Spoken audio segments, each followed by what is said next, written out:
వాళ్ళ సర్వేలు వాళ్ళు చేయించుకుంటారు, చేయించుకుని వాళ్ళు దాన్ని బట్టే వెళ్తారు.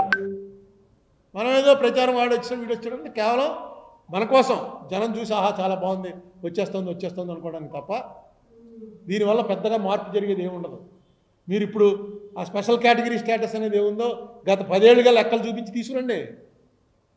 గత 10 ఏళ్ళుగా మన రెవెన్యూ ఎలా ఉండేది? రెవెన్యూ పడిపోలేదు, బ్రహ్మాండంగా ఉందంటారు. ఇంకేం చేస్తాం? నిన్న 100 రూపాయలు వచ్చిందండి, ఈవేళ 150 రూపాయలు వచ్చింది, ఇంతకన్నా ఏం కావాలని? అది కాదు లెక్క.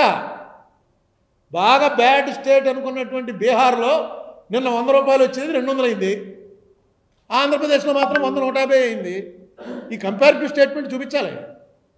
తెలంగాణ ఆంధ్ర కలిసి ఉన్నప్పుడు ఎలా ఉండేది రెవెన్యూ, విడిపోయిన తర్వాత ఎలా ఉంది? మాకన్నా చిన్న రాష్ట్రాలు, వెనకబడిన రాష్ట్రాలు మాకన్నా పైకి ఎలా వచ్చేస్తున్నాయి? మాకు చిన్న క్వశ్చన్ ఇస్తామన్నారు 5 ఏళ్ళకని చెప్పి పార్లమెంట్లో ప్రధానమంత్రి గారు ప్రామిస్ చేశాడు. కాదు 10 ఏళ్ళు ఇవ్వాలని జైట్లీ వెంకయ్యనాయుడు ఇద్దరు గొడవ చేశారు. ఇదంతా ఆన్ రికార్డు, రాజ్యసభ రికార్డు, మనందరికీ కూడా తెలుసు.